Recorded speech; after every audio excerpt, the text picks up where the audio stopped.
incredible powerhouse team. They are veterans, Navy veterans. They are founding members of the Houston chapter of our Veterans Chamber. They are multi-franchise business owners.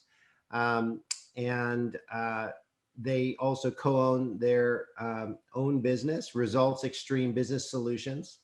Today, Dennis is going to share with us a topic called zero-based thinking, teaching us how to direct our energies towards what's important and what's productive. Dennis, please enlighten us. Fantastic. All right. Well, thank you, Irving. I'm Dennis Stetzel, Results Extreme Business Solutions. We're in the business of business development. Also a Navy veteran. 9256 was my NEC. If you don't know what that is, then you didn't have the need to know. I was a crypto tech. So moving along, I'm going to talk today about, as Irving said, something called zero-based thinking. So my objective today is to show you how to identify zero-based thinking opportunities so you can free up time, move your business forward, and move your energy more toward the productive things and the most important things, as opposed to those things that are just kind of cluttering your inbox or cluttering your day. What we're going to go through is the anatomy of decisions, talk about zero-based thinking, talk about some bottom line impact. If it doesn't result in money or increased profit, then maybe it's not worth it. So we're going to talk about something called the way to wealth. And then we're going to do some practical applications, some use cases around products, services, and customers. And then throughout the talk this morning, we'll interact, but at the end, we're going to do some group collaboration. Sound good? Off we go. All right. So when we make decisions, right, and especially business decisions or management decisions, how often in the fullness of time are they proven to be the wrong decisions? Any guesses? Anyone? 60% of the time. Pretty close. It's about 70% of the time. 70% of the time, business decisions turn out to be wrong. Now, that doesn't mean that they're immediately wrong. That means through the fullness of time, which that means you have to pivot, you have to change, you have to adjust, right? And why is that? Well, because you made the decision based on the information that you had at that moment in time. The situation could have changed, the information could have changed, the competition could have changed, but 70% of the time, the decision that you made, the decision that the business made, turns out to be wrong. And that's okay, right? That's perfectly okay. Things change. Now, our decisions and our actions are ultimately based on something that's called the Oz principle. And to kind of demonstrate this, I'm going to tell a story, but ultimately our experiences drive our beliefs, and our beliefs drive our actions, and our actions drive our results. And to kind of help demonstrate this, I'm going to tell a story. So I think it was Christy that was talking about how if it gets above like 70 degrees, she stays in the house, or, Texas isn't the right place for her. It's too hot here. I grew up in Chicago. And so anybody who lives in the North, understands, around Christmas time, you're driving around parking lots trying to go shopping, and it's cold, it's slushy, it's ugly. And invariably, as you circle the parking lot, you end up all the way in the back having to walk in. Now, one time I had to park in the back, and I'm trudging through the snow and trudging through all that nasty brown slush. And there's three handicap spots that are open. And as I'm approaching the door to the mall, this jerk comes speeding in with his shiny new Corvette, parks in the handicap spot, opens his door and trots in. What do you do?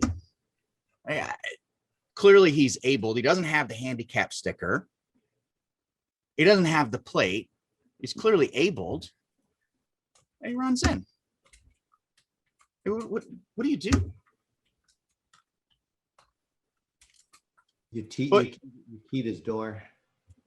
I had one gal in one of these presentations say, I'd slash his tires. But what if I told you that this jerk had actually just witnessed a rollover crash? a van had rolled over in the street and there was a family trapped inside and it was on fire. And he was there to get help. Might change your perspective, right? Might change the actions, right? And that story demonstrates our experiences in parking lots at Christmas time in the snow, right? And this jerk pulls in with the Corvette and runs in. Our experiences drive the belief that that man is doing something that is inappropriate. He's breaking the rules, right? What if I went and confronted him? That action might lead to a negative result, right?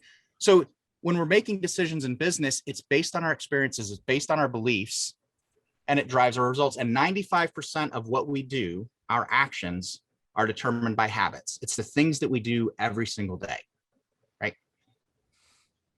So when we're talking about zero-based thinking and the speed of business, things move very, very, very fast. And we find ourselves in situations that we wouldn't get into again, right?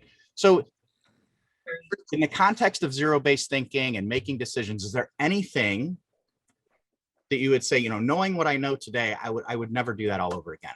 I wouldn't get in that relationship again. I wouldn't choose to partner with that particular person. I wouldn't take on that client. Well, of course you do, right? And that's where zero-based thinking comes in. So there's 4 ways for you to increase productivity. You can do more of something, you can do less of something, you can start doing something, or you can stop doing something. And the stop doing something is where zero-based thinking comes into play. So how do you know you're in a zero-based thinking situation? Any guesses? Time. Time? Any other guesses? Life or death. Okay. In a word, it's stress.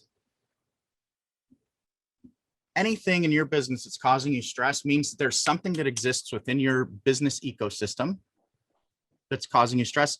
It's time to get rid of something. It's time to think about what is it that's causing you that stress, and you need to get rid of it. So why should you stop doing it? Well, if you stop doing it, it's going to give you more time to focus on the most important things. And ultimately, you're more productive, right? It's extracting time that you don't have, and you eliminate the stress. Now, I was introduced to zero-based thinking before I even knew the term zero-based thinking, didn't even know what it was. But Mr. Childs was my freshman Photoshop teacher. And Mr. Childs opened every single class the first day with the same speech. It'd say, I am Mr. Childs, and I am your Photoshop teacher. You'll notice I wear clogs.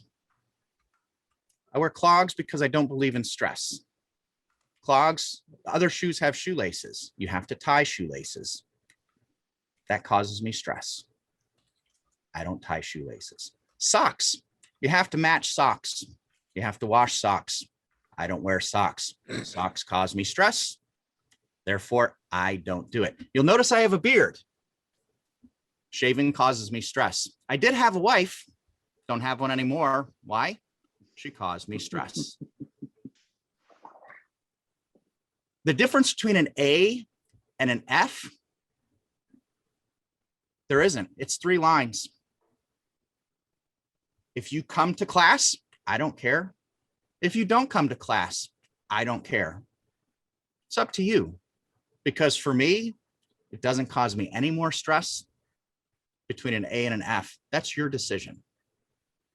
And so his whole life was based on eliminating stress. He didn't believe in it. And when he retired, you could imagine a teacher like that in high school had like a cult-like following. There were all kinds of people that followed him. He retired and he went to Bermuda or the Bahamas. And when he left, you know, all the people who were following him and, you know, wanted to know where he went, it was just general delivery, Mr. Childs, general delivery Bahamas. Right. So you can't save time. You can only spend your time differently. And so zero-based thinking gives you the opportunity to eliminate that stress and spend your time differently because it's not saved. You can't bank it. You can't store it, right? Time continues to tick. So what causes stress in a business? Well, it's time, team, money, strategy, or the lack thereof, right? So let's talk about products and services and maybe some practical applications around those products and services. So if you have two units, whether it's a product or a service, right, and one of them generates $20 in profit and another one generates $70 in profit, ultimately you should be focusing your time more on that $70 item because it yields 3.5 times the profit, right? So can you stop selling the lower margin unit? Can you delegate, automate, or outsource those lower margin sales? Or can you raise the price and create a subscription model? Coincidentally, we moved to a town called Sargent, Texas. It's in the middle of nowhere. There's about 400 full-time residents. It's on the Gulf Coast. We're about a half a mile from the beach. And there's one restaurant, one full-time restaurant. It's called the Crab Trap. And we actually had dinner there last night. It's kind of a tradition now, every Thursday night we go there. And the owner, her name is Nicole. She actually demonstrated some zero-based thinking. And I talked to her about it last night. See, no one serves breakfast here. There's a demand for breakfast. And so she's been serving breakfast for a long time. But on her whiteboard outside, it said no longer serving breakfast. And we started talking to her. I jokingly said, so is it too late to order breakfast? And she's like, ha, ha, ha, no more breakfast. Why is that? Well, she was getting up at 5:30 every morning, coming in, unlocking the door, and starting breakfast. And you could imagine in a town of 400 people, help is kind of hard to find, much less help that's going to show up at 6 o'clock in the morning, right, to help you open. So she was doing it all by herself. And there were the clientele wasn't there. So she's spending, between 5:30 and 11 o'clock with 3, 4, 5 customers. Now the demand was there and she didn't want to disappoint them, but from a business perspective, she needed to stop selling breakfast. And now, since she stopped, she comes in at 11. She's part of her restaurant. She's there during the day when most customers are there and when she can make the most impact. Different clients that I've had, they look at, we look at their products or we look at their services and we talk about raising prices. I can't raise prices. If I raise my prices, I'm going to lose a third of my customers. Is that okay? Do the math. You raise your price, you lose a third of the customers. That means you're spending a third less time on those customers, but you're making a higher margin. You're making higher profit. So in terms of products and services, spend the time and don't be afraid to raise your prices. Don't be afraid to automate or outsource those things that create the lower margins. Spend the time, use the time to go and focus on those things that bring back the most profit. In terms of clients, and this is one of my favorites. So we'll do a little interaction here. What are the attributes of a client or a customer? What are some positive attributes of a good customer? How would you define a good customer? Anyone? Someone that comes Their invoices on time. Pays on time. someone who's loyal and continues to work with you. Okay. Repeat customers. Referral partners. How about less than positive? What are some attributes of negative customers? Someone who doesn't appreciate your service. Okay. Constant handhold. Okay. Sucking your time. What else? Someone who's not willing to pay your fee. Okay. All right. All good stuff. An exercise that you could do is make a list of your clients. Rate them A, B, C, and D. And you can even do F. What does F stand for? Fire. Fire your clients. You can stop selling to certain clients. If they're a problem customer, if they're sucking your time or they're not repeating the business, Stop selling to them. It's a free market. You don't have to sell to every client. You don't have to sell to everybody. Or you can create custom pricing for certain clients. If they're willing to pay you 3x the margin, 5x the margin, 10x the margin, well, maybe they are worth your time. But let them decide at what price they're willing to pay to suck your time, or to, complain, right? Or just not participate, not pay their invoice on time. And another really, really good method is those problem clients. Why not refer them to your competition? Let your competition service their needs. Let your competition have your competition spend their time catering to this problem client, right? You don't have to serve everyone. And this is a way to recover your time. So remember, 20% of your clients are going to generate 80% of your revenue. I can almost guarantee if you do the analysis of all of your clients, you're going to find that 20% of your clients are generating about 80% of your revenue. And that's where you should be focused. The other 80%, especially those ones that are sucking your time, not paying their invoices, or not participating or contributing in the way that they should, that a good client should, maybe it's time to do some zero-based thinking and move on. So this is where we get interactive. Or more interactive. So zero-based thinking, if I knew today what I knew then, or if I knew then what I know today, what relationship might you not get involved with? So looking at this, right, is there a business relationship, a product or service, a market, a customer, a sales process, a hire that, knowing what you know today, you wouldn't have entered into? Who wants to go? Who wants to share?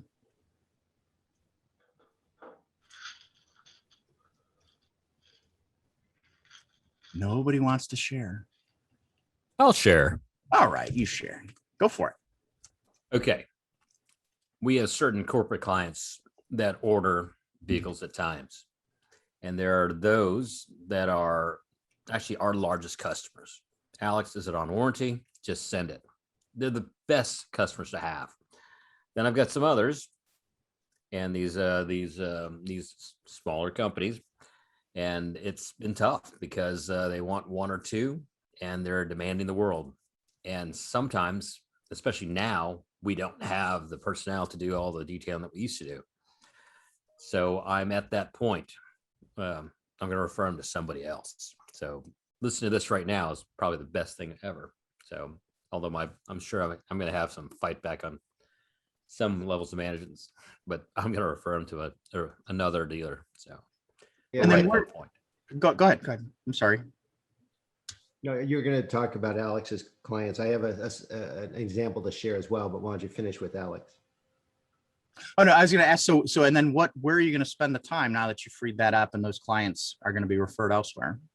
I'm going to find more clients that don't really have the long list of things to jump through, hoops to jump through. So Perfect. I used to call that, I don't want the tail wagging the dog, because when I was in medical sales, I loved the hospitals and the nursing homes that just said, just take care of it, as opposed to the one-offs that wanted everything. So, and there's nothing wrong with wanting everything, but it's that time and point with your particular company and your staffing that you can and cannot invest that time, and you have to make that decision. So Exactly. Okay, great. Irving. Yeah. So, I mean, I'm a franchise consultant. What I do is I help people who want to change their life by, earning more money, having freedom of time, all that good stuff, right? Who doesn't want that? And so when people engage with me, say, yeah, I want to change my life. I get two kinds of people. One who say it and actually do something about it, right? So those who are like, they do the calls, they meet with me regularly, they are open-minded and go through the process of, talking to franchisors and all that stuff. They do the research, they do their pro forma business plans, all those things that you need to do to really understand the opportunities. And then I get those who say, yeah, I want to change my life. I want to do this. And then, they're never available to make a call. I'm always chasing them. And the bottom line is, if you can't prioritize your own life, right, it shouldn't be up to me to prioritize your life. And so I do. Sometimes I chase them down, and I'm like, hey, you didn't, do your pro forma. How are you going to evaluate business if you don't understand what it's going to generate for you?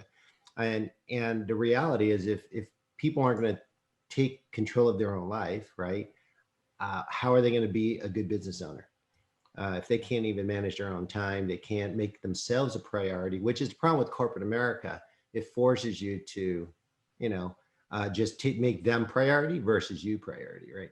So I got to be better at, after listening to this, saying, hey, when you're ready to take control of your life and do what you need to do to make those changes, talk to me. And otherwise, keep doing what you're doing and end up going into that rabbit hole of, corporate suck. So anyway, it's great talk.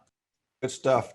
I wanted to add something too as well, Dennis. Thanks, Irvin. Appreciate what you guys are saying, because most of my content and most of the things I offer are soft skills. Soft skills is invested in your heart, invested in your mind, invested in you, and it's not something tangible that you can look at on a piece of paper. The challenge with that, not going to say the majority, I can't say that, that's just too inclusive, but just to share some of the things that folks, I find a lot of people don't want to invest in themselves. And when they do want to invest in themselves, they like the word, well, I can't afford to invest in me. Well, if you can't afford to invest in you, why should I invest in you? So the value you put on yourself is what the world's going to put on you. In dealing with soft skills a lot of times, and sometimes I get this negotiation about, can you offer that for less value? I say, well, I'm not going to devalue myself.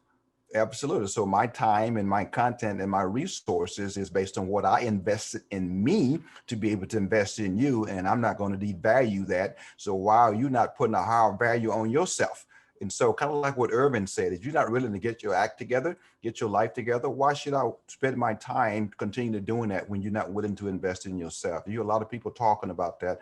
They want to do, but they're not willing to invest in themselves to grow themselves. Because if you don't grow, nothing else around you grows. If you don't grow, your business don't grow. If you don't grow, your family don't grow. If you don't grow, your community don't grow. And the most important person that you can ever invest in, and the most important thing you can ever invest in, is thyself. And I find a lot of entrepreneurs is not willing to take that step. You're absolutely, and that's a great point. Thank you for sharing that, Jeff and Irving. Both of you bring up a great point, and it all comes back to attitude and mindset, right? I don't know who's heard of the Carnegie Triangle, right? But Carnegie Triangle, good. 85% of business performance, 85% of employee performance, 85% of performance in general is based on attitude. The other 15% is skills and knowledge. So you come into a situation with the right mindset, you come into a situation, with the right attitude, the right mindset, you're going to be successful. And, and that's one thing that veterans really don't give themselves enough credit for, right? We, in the military, we spend time at a duty station for a finite period of time. And it doesn't matter how important or how integral we are to the operation, we leave. We go away, and then someone else comes in and takes our spot. We constantly rotate. And then you go to a new duty station. It's a new culture. It's new systems. It's new people. Yes, there are SOPs to help guide us, but our performance, we pivot, we change. We're very, very adaptable. And as veterans, we don't give ourselves nearly enough credit for that particular skill, because I can tell you, I spent 16 years in IBM after I got out of the Navy. And the resilience of corporate America, the resilience of the people in corporate America, it doesn't even compare to the resilience and the ability to adapt and change of our veterans, right? And it all has to do with attitude. It all has to do with the experience, right? Our experiences drive our beliefs drive our actions, and our actions drive our results. Our experience as veterans is that things change, and that's okay. And we'll adapt, right? And our actions reflect that adaptation, right? And it's okay to get rid of things, right? And so as veterans, I think it's really, that's a great point, both of you, that it has everything to do with attitude and who you're being when you come to work, who you're being when you come to the office, who you're being as an entrepreneur. Okay. Anyone else want to share a zero-based thinking exercise or a zero-based thinking scenario, like maybe a staff member, a hire, a promotion that, now that you've done it, or now that you know what you know, you may not have done it, you may not do it again, or you wouldn't have done it again? Hey, Dennis, I don't, this is Domingo. I don't know if this is zero-based or not. I did have several clients, and thankfully, I taught CPR and I went into their homes. It was a concierge service. So I got to see, one, how they lived, two, what they drove and their lifestyle type thing. And with those clients that were really, really just what I call needy, I got to know several of the places. Like there's a well-known car dealership around here that I was talking to one of the hiring managers. I'm like, why do you guys charge so much? And the guy told me, he said, look, let me tell you this. We had a client call in who just had a accident on the D&T. She called into the dealership and said, I just had an accident. And he said, okay, I'll send out a record. And he hung up. And the guy next to him that was training him was like, no, that's not what we do here. They got in another car. They drove out to her. They get her in that car. They pulled the car onto the wrecker. They took care of everything as far as insurance wise and everything else and got her doing that. So when I see something like that on a client's car, I know what they're expecting because that's what they're expecting. So what I would do in the past, if I had a client that was very needy like that and I noticed certain things that would, that would the type of service they would do, I would let them know, look, I understand this may be the type of service you're looking for, but I can't provide that unless I'm charging extra. That's why my prices are so low. And 9 times out of 10, they would fire themselves. But that 10th one would always say, okay, how much? To where I actually had to do a price point and say this much. And 9 times out of 10, they were like, okay, here it is. And so when they did call and they did have that extra, I was actually getting paid for my time rather than doing that. I don't know about that, but I do know that sometimes the clients will fire themselves if you throw it out there like that. And yeah, so let them price themselves out of the market. Is it worth your, at $50 an hour, is it worth the time? Is it $75 an hour? Is it, what is that? And if people are willing to pay it and they're willing to compensate you for that extra time, why not? Looking at products, I love nonprofits. I love working with nonprofits. And part of the reason is, there's this myth that nonprofits don't make money. No, nonprofits, they make money, but they have this mindset of give, and they will give until they go bankrupt, right? You come into a nonprofit because you want to give back. And, the whole concept of zero-based thinking, one of the groups that I work with, Innovative Alternatives, they're a mental health and mental well-being, like a counseling service here in Seabrook. Their different products, or their product lines or their service lines, they didn't realize which ones were profitable and not profitable. And what we found was, like, in their mediation training, because they wanted to give back, because they wanted to help out, they were for every mediation session, they were losing money. Why?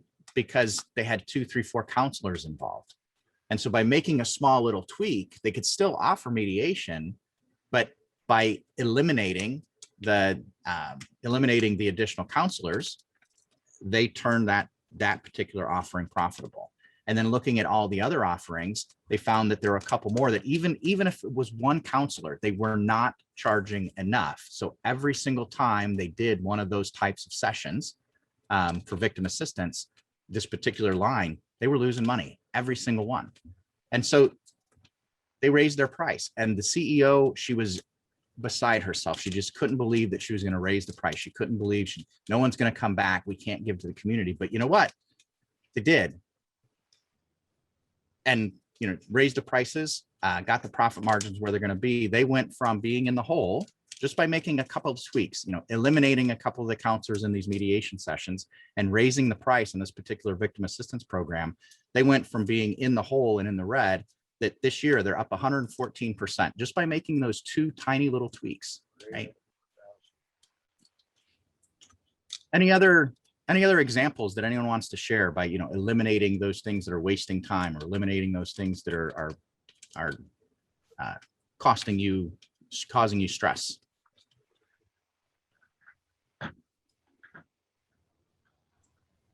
I'll try. Okay. My customer is a little different because I'm a consultant and I generally pre-screen people. And as soon as they get, I charge what I charge, and I tell them I essentially charge you half of what it's going to cost you to go your first semester to a public college. And if we did this right, you may not have to pay for the rest of them. And sometimes I get pushback on people saying it's too expensive. I said, if you can't afford me, how are you going to afford that first semester of college? And one of the things that I pick up initially is if I get somebody trying to split hairs with the price, saying, well, can I only do half of the program for half of the price? It's like cutting a milk carton. It says, I don't know how to cut half the milk out of the milk carton.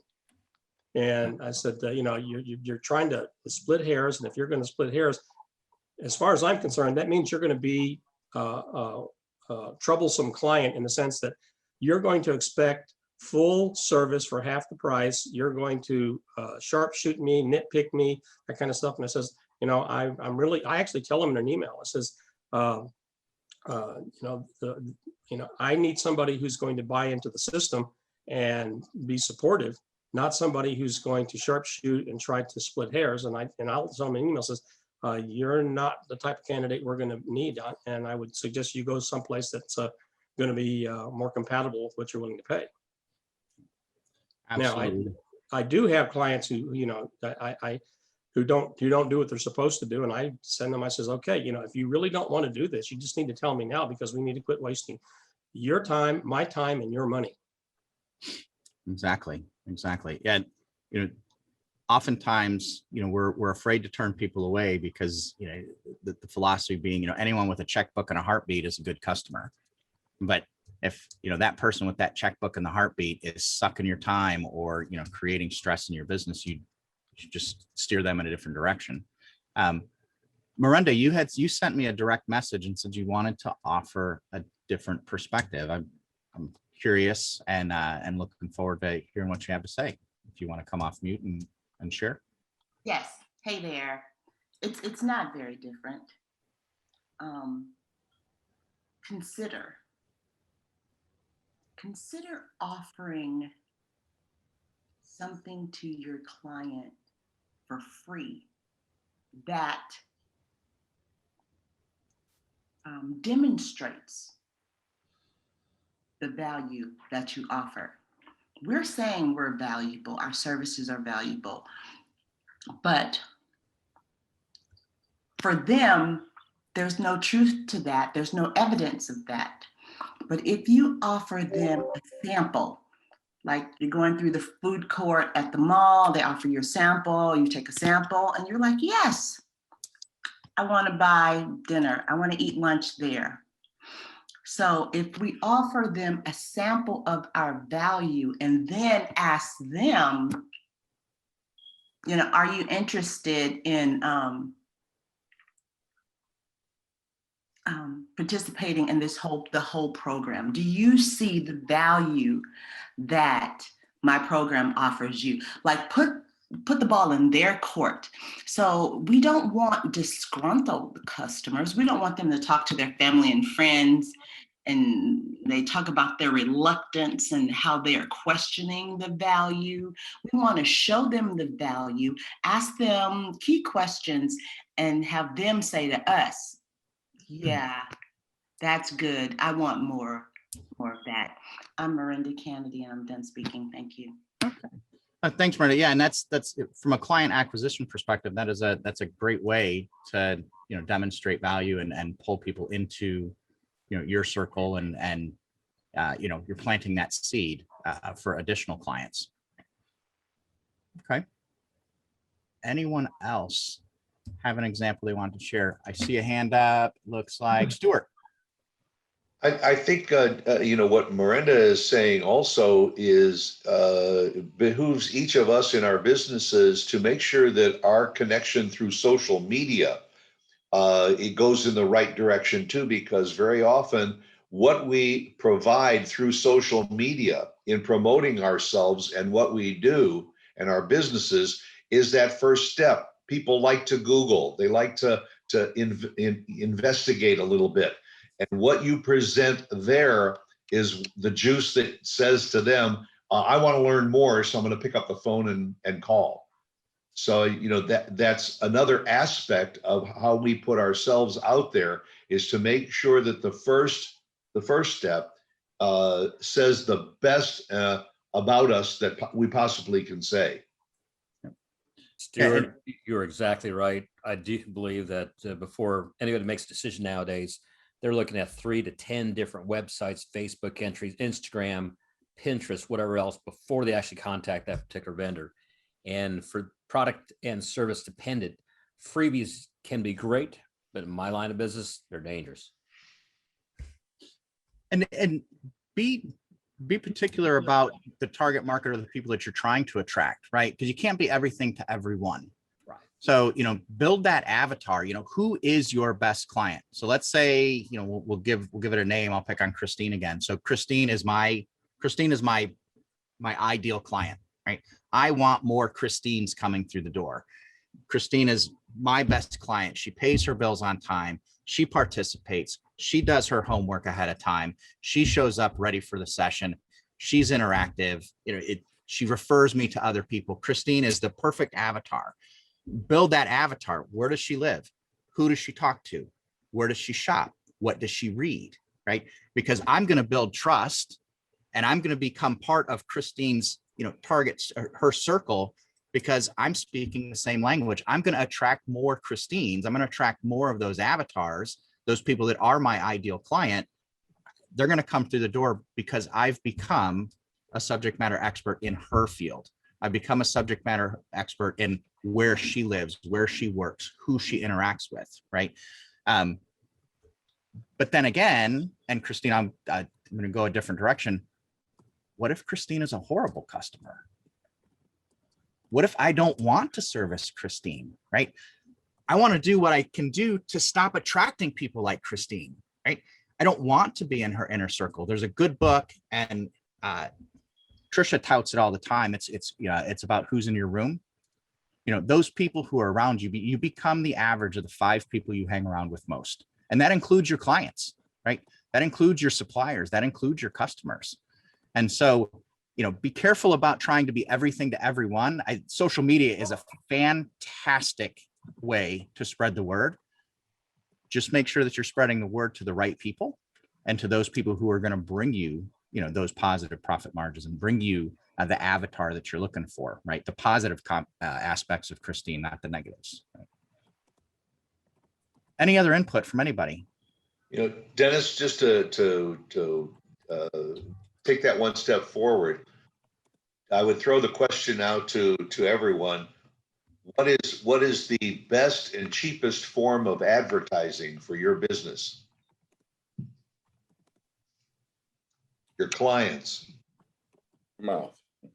Because they become the ambassadors to your business. You're not paying them a paycheck, but they are out there promoting your business. So if you take care of your customers and you develop that Christine into your avatar, she's going to be your #1 ambassador out there building your business. Absolutely.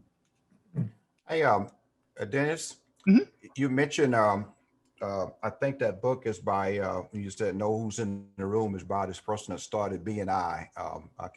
I have the book. I tried to find it. It's right behind me somewhere, but I have to dig through a couple things. But Ivan Eisner. Ivan Meister. He's a BNI guy, and he wrote that book, Who's in the Room. And I have that workshop, and I have that book. But the other book that I got able to get my hand on is that right there by Jeff Henderson. It says, Know What You're For, a growth strategy for work and even a better strategy for life. This is a very, very powerful book that talks about know what you are for and know what your customers for. I hope you identify that. Jeff used to work for Chick-fil-A, used to work for the Atlanta Braves. He had worked for multiple advertising companies. He's probably the #1 advertising guru in the country. And I did a workshop with him back in the springtime. and I'm doing another workshop with him in August. But this book is absolutely great. It says, know what you are for. What's your for? F-O-R. And so if you get a chance to Google that or go to Amazon, I recommend that every business owner and just any individual purchase this book. But it's a great strategy for business and a great strategy for life. And I do have Ivan Meisen's book behind me. I just couldn't find it. When you said that, I tried to find it and I couldn't get to it fast enough. So, but this one works. Great. Okay. Thank you for that. Anyone else? I know we got a few minutes left. Yes, Paul. Yeah, Dennis, first off, very, very good presentation. In our particular case, we're an all volunteer veteran service organization.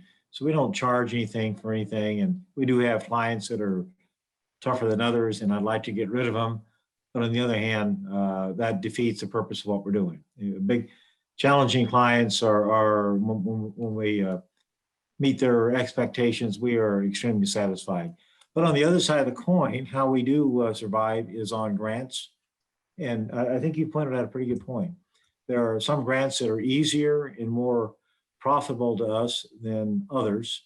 And I guess in our case, you might recommend that we take a look and see what the yield is for the effort we have to put in to achieve those grants. Comments? Absolutely. So, and it's actually real world experience. So Innovative Alternatives, the nonprofit that I had mentioned earlier, they were United Way. There was a belief that the United Way grant, the money they got from United Way, was holding up the business. But the amount of overhead that it took to stay as part of United Way was huge. And it was a tough decision, but we made the conscious decision not to renew with United Way. It not having that grant, and I'm not saying anything good or anything bad, just the overhead associated with being part of the United Way ecosystem. Once they got rid of that, it opened the door to so many more things. Able to go pursue different grants, able to pursue different forms of counseling, opened up a new counseling center in Santa Fe. It was a one facility shop, and now they have two. And I believe it was a direct result of making the decision that we're not going to spend the time that it takes and the effort and the energy and the emotional expense to try to keep the United Way grant going. They got rid of it. But there was the belief that if United Way wasn't part of it, that the agency would go under. And it was quite the contrary, because they're able to focus their time and attention on those things that are going to yield a greater result. So Paul, that's a great point. And absolutely. And I, as I said, I have real world experience with that. Yeah, thank you. Good. Okay. Irving, I'll turn it back over to you with the 5 minutes that's left to wrap us up. And thank you for the opportunity to come speak. You guys have a great chapter.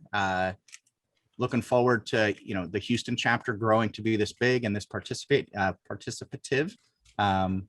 We're in our infant stages, but I think we'll grow quick, and I'm hoping to mirror what you all have accomplished here. Yeah, thank you, Dennis. I mean, incredible insights, great lessons learned. I have tons of notes. I hope everyone else got as much out of it as I did. And a lot of times we just need these kind of refreshers to really sharpen our business, because we just have a finite amount of time. And I think the key is to use it to our best advantage, whether it's less stress, happiness, but of course, to generate, wealth and income. So, all right, Christine, I'm going to now pass it off to you to wrap things up. Wow, I am just amazed at some of the fantastic speakers that you've pulled in for us, Irving. I just wanted to say thank you for always bringing the A game to this group for us, so that we always get to learn from the best. And Dennis, you were absolutely fantastic. I could really relate to what you had to say, and I could see from a lot of head nodding that I'm not the only one that felt that way. So thank you for investing your time in us, because I think your talk really was valuable to us. So everybody, we've got a posting on Facebook and LinkedIn where we're saying thank you to Dennis. So if you pop over to our Facebook page and our LinkedIn page, please make a comment on there. Let him know what you got out of this. Let him know that we appreciate him. And so go ahead and put that on our social media, because we want to celebrate him coming in here to talk to us.